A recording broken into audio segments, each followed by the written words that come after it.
मित्रों, आज आध्यात्म की दुनिया में एक और गोता लगाते हुए भगवान शिव द्वारा कही गई अमर कथा का दिव्य कथानक सुखदेव जी द्वारा सुनाई गई अमर कथा को सुनते हैं। मित्रों, आपसे अनुरोध है कि इस दिव्य कथा का एकाग्रता के साथ ठीक उसी प्रकार अनुभव करें जैसे कि माता पार्वती ने शिव जी द्वारा कथित दिव्य अमर कथा को ग्रहण किया था, जिससे आपको कथा का अति सुखद अनुभूति प्राप्त हो सके। तो आइए सुनते हैं अमर कथा भाग 1। हिमालय की नीरव ऊंचाइयों पर एक ऐसा समय भी आया जब आकाश पूर्णिमा के चांद से जगमगा रहा था और धरती पर शांति का दिव्य आच्छादन फैल चुका था। मंद मंद बहती पवन देवदारू के वृक्षों से टकराकर जैसे नमः शिवाय का जप कर रही थी। उसी अलौकिक वातावरण में एक तपस्वी अपने शिष्यों के मध्य पीपल वृक्ष के नीचे ध्यान मग्न बैठा था। वही थे महर्षि सुखदेव जी महाराज, वे जिन्हें वेदों का बालक और शिव ज्ञान का साक्षात स्वरूप कहा गया। शिष्य मौन थे, किंतु उनके हृदय में जिज्ञासा का महासागर उमड़ रहा था। एक शिष्य ने विनम्र स्वर में पूछा, गुरुदेव, क्या सचमुच कोई अमर होता है? क्या मृत्यु को भी हराया जा सकता है? सुखदेव जी ने अपने नेत्र खोले। उन नेत्रों में न समय था न संसार, वहां केवल सत्य का प्रकाश था। उन्होंने आकाश की ओर देखा और कहा, वत्स, मृत्यु को केवल वही जीत सकता है जिसने स्वयं को जान लिया हो।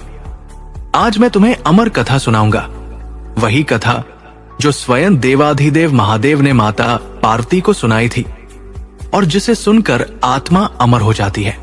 मित्रों, आइए जानते हैं माता पार्वती की जिज्ञासा। एक समय की बात है जब सृष्टि में जन्म और मृत्यु का चक्र तेज हो गया था। मनुष्य दुख, बीमारी और भय से विचलित होने लगा था। माता पार्वती ने ये पीड़ा देखी, उनका हृदय द्रवित हो उठा। उन्होंने महादेव से कहा, प्रभु, क्या इस संसार में कोई ऐसा मार्ग नहीं जिससे जीव जन्म मरण के बंधन से मुक्त हो सके? क्या मैं आपके उस रहस्य को जान सकती हूं जिसे जानकर जीव अमर हो जाए? महादेव मंद मंद मुस्काए। उनकी मुस्कान में हजारों ब्रह्मांड समाये थे। उन्होंने कहा, देवी, ये रहस्य साधारण नहीं।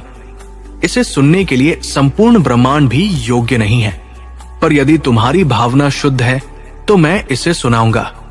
उन्होंने पार्वती को लेकर वो स्थान खोजा जहां कोई जीव, कोई देव, कोई गंधर्व, कोई मानव, कोई पवन भी उपस्थित न हो।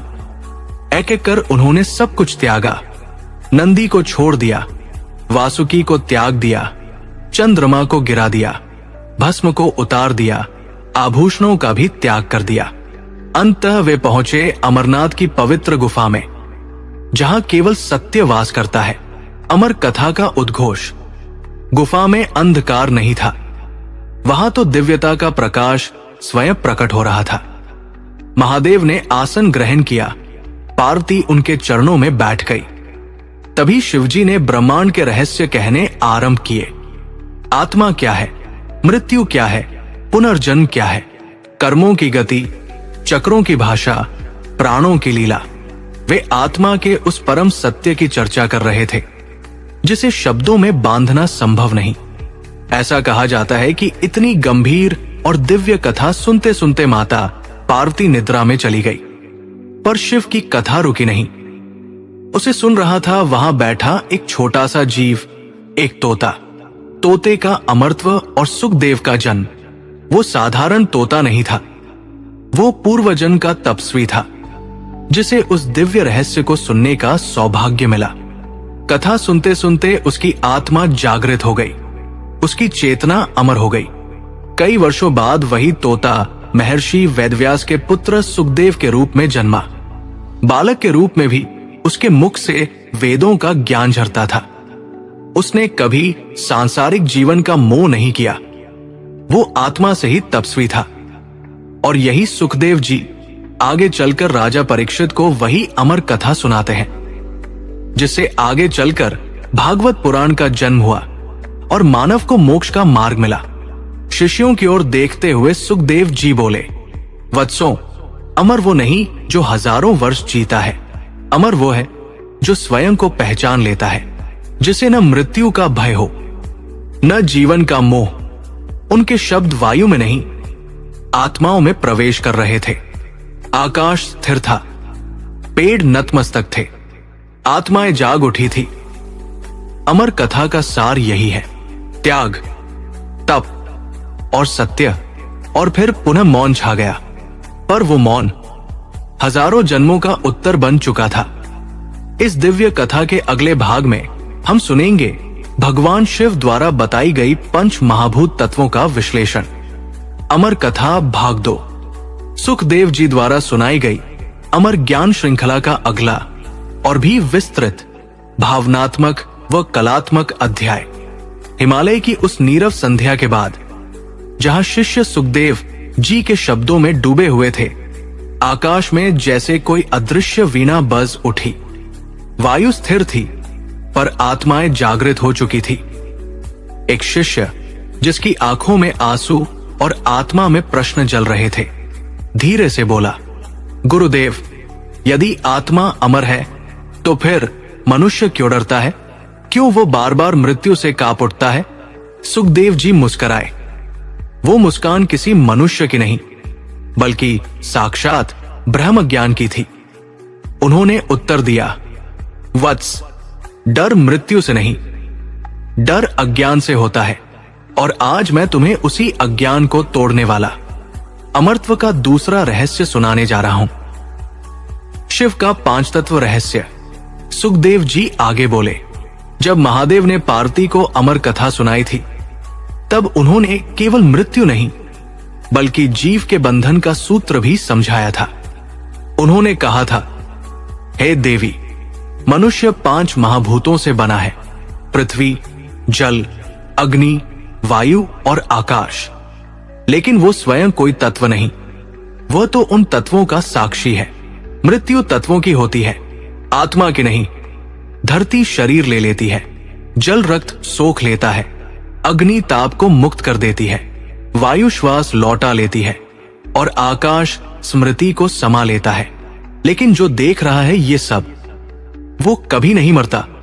शिष्यों की रूह कांप उठी, भय से नहीं, बल्कि सत्य के स्पर्श से। एक और शिष्य बोला, गुरुदेव, महादेव की तीसरी आंख का क्या रहस्य है? सुखदेव जी ने आगे कहा, महादेव की तीसरी आंख कोई विनाश का साधन नहीं, वो सत्य का द्वार है। जब वो खुलती है तो झूठ जल जाता है, भ्रम टूट जाता है, और केवल आत्मज्ञान शेष रहता है। मनुष्य की भी एक तृतीय नेत्र होती है, वो है ध्यानी चेतना। जो साधक इस नेत्र को खोल लेता है, वो जीवित ही अमर हो जाता है। काल को भी जीतने की विधि। शिष्य और अधिक समीप आ गए, जैसे शब्द नहीं, अमृत बह रहा हो। सुखदेव जी बोले, महादेव ने कहा, जो व्यक्ति वर्तमान में जीना सीख जाता है, वो काल को जीत लेता है। भूत अब नहीं रहा, भविष्य अभी आया नहीं, जो है बस यही क्षण है। जो इस क्षण को पूर्ण चेतना से जीता है, उसे काल छू नहीं सकता, वो अमर है। यही कारण है कि शिव श्मशान में भी मुस्कुराते हैं, क्योंकि उन्हें पता है मृत्यु एक द्वार है, अंत नहीं। अमरता का सार, डिवाइन सीक्रेट। सुखदेव जी ने अंतिम सूत्र देते हुए कहा, वत्सों, ये अमर कथा सिर्फ सुनने के लिए नहीं है, ये जीने के लिए है। यदि तुम चाहते हो अमर होना, तो ये 3 बातें जीवन में उतार लो। 1, आसक्ति छोड़ो, चेतना पकड़ो। 2, भय नहीं, बोध अपनाओ। 3, शरीर नहीं, आत्मा बनो। यही शिव का संदेश था, यही अमरता का द्वार है। ये कहते ही उन्होंने नेत्र बंद कर लिए, और उस क्षण ऐसा लगा मानो स्वयं महादेव वहां उपस्थित थे। चारों ओर केवल एक स्वर गूंज रहा था, नमः शिवाय। मित्रों, इस अमर कथा के अगले भाग में हम सुनेंगे कर्म, पुनर्जन्म और मोक्ष का रहस्य। मेरे प्रिय शिव भक्तों, यदि आप मेरे साथ आध्यात्म की यात्रा में उत्कृष्ट मोतियों को चुनने के लिए यहां तक मेरे साथ हैं, तो इससे प्रतीत होता है कि आप वास्तव में शिव भक्त हैं और देवाधिदेव महादेव शिव जी की आप पर अनंत कृपा है। आपके लिए प्रस्तुत है अमर कथा भाग 3, कर्म, पुनर्जन्म और मोक्ष का रहस्य। सुखदेव जी महाराज के श्रीमुख से अत्यंत भावनात्मक और दिव्य विस्तार में। हिमालय की उस शांत द्रोणी में अब रात्रि और अधिक गहरी हो चुकी थी। चांद बादलों की ओट में छिप गया था, जैसे वह भी उस रहस्य को सुनने के योग्य न हो। पर सुखदेव जी के चारों ओर एक दिव्य प्रकाश मंडल बन चुका था। शिष्य न केवल उनके सामने बैठे थे, उनकी आत्माएं उनके भीतर बैठी थी। एक शिष्य ने कांपते स्वर में पूछा, गुरुदेव, यदि आत्मा अमर है तो फिर जन्म क्यों होता है, और यदि मृत्यु नहीं तो पुनर्जन्म क्यों? यह प्रश्न साधारण नहीं था, यह प्रश्न युगों का था और आज उसका उत्तर मिलने वाला था। सुखदेव जी ने मंद स्वर में कहा, वत्स, अब तुम उस द्वार पर पहुंच चुके हो जहां से लौटकर कोई सामान्य नहीं रहता। आज मैं तुम्हें कर्म और पुनर्जन्म का रहस्य सुनाने जा रहा हूं, जो स्वयं महादेव ने अमरनाथ की गुफा में पार्वती से कहा था। कर्म ही तो आत्मा का ऋण है, सुखदेव बोले। महादेव ने कहा था, देवी, इस संसार में कोई भी जीव बिना कारण जन्म नहीं लेता। हर आत्मा अपने पिछले कर्मों का बोझ अपने साथ लेकर आती है। हम जो सोचते हैं, जो बोलते हैं, जो करते हैं, सब ब्रह्मांड की स्मृति में अंकित हो जाता है। कर्म नष्ट नहीं होते, वे केवल परिवर्तित होकर लौटते हैं, और जब तक कर्म शेष है, जन्म होता रहेगा। एक शिष्य ने पूछा, तो क्या हम बार बार जन्म लेते रहेंगे गुरुदेव? सुखदेव जी बोले, हाँ वत्स, जब तक आत्मा अपनी भूलों से नहीं सीखती। महादेव ने पार्वती से कहा था, जिस आत्मा ने क्रोध चुना उसे कष्ट मिलेगा, जिसने मोह चुना वो बंधन में बंधेगा, जिसने प्रेम चुना वो ऊपर उठेगा।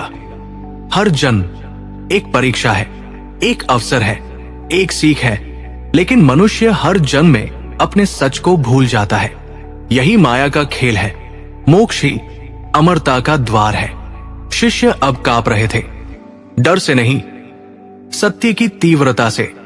सुखदेव जी ने आखिरी और सबसे गूढ़ बात कही। महादेव ने अंत में कहा था, देवी, जब आत्मा समझ ले कि वो शरीर नहीं है, तब उसका पुनर्जन्म समाप्त हो जाता है। उस अवस्था को ही मोक्ष कहते हैं, जहां न जन्म है, न मृत्यु, न दुख, न सुख। वहां केवल शांति, प्रकाश और शिव चेतना होती है, और वही है सच्ची अमरता। सुखदेव जी के इस दिव्य ज्ञान से पूरा वातावरण स्तब्ध था। अंतिम संदेश, शिव सूत्र।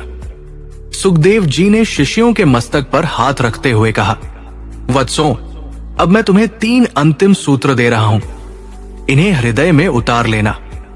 1, कर्म करो पर आसक्ति मत रखो। 2, दे नहीं, चेतना बनो। 3, शिव को बाहर नहीं, भीतर खोजो। यही अमर कथा का सार है, यही जीवन का सत्य है, और यही मृत्यु का अंत है। चारों ओर केवल एक ही ध्वनि गूंजने लगी, नमः शिवाय, नमः शिवाय। और शिष्य अब साधक बन चुके थे। मेरे प्रिय शिव भक्तों, अगला और अंतिम अध्याय को प्रारंभ करने से पहले मैं आपको बताना चाहता हूं कि यदि आप सबका स्नेह और आशीर्वाद पूर्ण रूपेण मिला तो आपके लिए शिव महापुराण का पार्ट वाइज सविस्तर प्रस्तुतिकरण देंगे। इसके लिए आप हमारे चैनल पर बने रहें। यदि आपको प्रतीत हो कि आध्यात्म की ये यात्रा आपके ज्ञान तत्वों को जागृत कर रही हो, तो चैनल को लाइक और सब्सक्राइब ही कर सकते हैं। साथ ही अपने मित्रों के साथ अवश्य शेयर करें। आपका अगला संकेत ही इस दिव्य यात्रा का अंतिम द्वार खोलेगा। आपके लिए प्रस्तुत है अमर कथा भाग 4, अंतिम भाग, शिव और पार्वती का दिव्य संवाद, मोक्ष का अंतिम द्वार। सुखदेव जी महाराज के श्रीमुख से हिमालय की उस रात्रि में अब केवल दीपक नहीं जल रहे थे, अब आत्माएं प्रज्वलित हो चुकी थी। सुखदेव जी के चारों ओर बैठा प्रत्येक शिष्य अब शिष्य नहीं रहा था। वे स्मरण कर रहे थे, जैसे वे ये सब पहले भी कभी जी चुके हों। एक शिष्य जिसकी आंखों में अब संसार नहीं, केवल सत्य था, कांपते स्वर में बोला, गुरुदेव, क्या माता पार्वती उस पूरी अमर कथा को सुन पाई? और महादेव ने अंत में क्या कहा? सुखदेव जी कुछ क्षण मौन रहे। वो मौन ही स्वयं उत्तर बन गया। फिर बहुत धीरे से बोले, वत्स, कथा कभी तो समाप्त होनी ही थी, पर जो अंत हुआ वही असली आरंभ था। शिव पार्वती का अंतिम संवाद। जब महादेव अमरनाथ की गुफा में अमर कथा सुना रहे थे, माता पार्वती गहन चेतना में लीन थी। वे सो नहीं रही थी, वे शिव में विलीन हो रही थी। शिव ने उन्हें पुकारा, हे देवी, क्या तुम ये सत्य सुन रही हो? और उत्तर आया, मैं सुन नहीं रही प्रभु, मैं आप अर्थात शिवमय हो रही हूं। ये सुनकर शिव मुस्कुराए। यही अमरता है देवी, जहां मैं और तुम समाप्त हो जाते हैं। उस क्षण पार्वती नहीं रही, शिव नहीं रहे, केवल चेतना शेष रह गई। सुखदेव जी बोले, वत्सों, महादेव ने कहा था, जब आत्मा प्रेम में विलीन हो जाती है तब उसे मोक्ष भी छोड़ देता है, क्योंकि मोक्ष भी एक बंधन है। सच्ची मुक्ति है विलय, समर्पण, शून्यता। यही कारण है कि शिव न गृहस्थ है, न सन्यासी है, न राजा है, न भिक्षु है। वे केवल अस्तित्व है, तोते का अंतिम रहस्य। शिष्य चकित थे। सुखदेव जी ने अंतिम रहस्य खोलते हुए कहा, जिस तोते ने अमर कथा सुनी थी वो कोई साधारण जीव नहीं था, वो स्वयं एक श्रापित ऋषि था जिसे मुक्ति का मार्ग ढूंढना था। अमर कथा सुनकर उसका शाप टूट गया और वही आगे चलकर सुखदेव बना और आज तुम्हारे सामने बैठा है। अमर सूत्र, फाइनल शिव कोड। सुखदेव जी खड़े हुए। अब वो वृद्ध नहीं, ब्रह्मा समान लग रहे थे। उन्होंने आकाश की ओर देखते हुए कहा, यदि तुम सच में अमर होना चाहते हो तो ये 3 बातें याद रखना। 1, जिस दिन तुम्हारा मैं मर जाएगा उसी दिन तुम अमर हो जाओगे। 2, जिस क्षण तुम शिव को पहचान लोगे जन्म समाप्त हो जाएगा। 3, और जिस पल तुम प्रेम बन जाओगे मोक्ष भी छोटा पड़ जाएगा। चारों दिशाओं में घोष गूंज उठा, नमः शिवाय, नमः शिवाय, नमः शिवाय। और धीरे धीरे सुखदेव जी भी उस ध्वनि में विलीन हो गए। मित्रों, कथा वही समाप्त नहीं हुई, क्योंकि वह कथा अब आपके भीतर जीवित है। मित्रों, यदि आप सच में शिव जी को दिल से चाहते हैं तो लिखें नमः शिवाय और मैं इसे महाकाल कृपा के साथ इस अमर कथा को अंतिम रूप दे दूं। नमः शिवाय, नमः शिवाय। शिव महापुराण के प्रत्येक भाग और उसमें छुपे रहस्यों को सुनने के लिए आप हमारे चैनल पर बने रहें। ओह, धन्यवाद।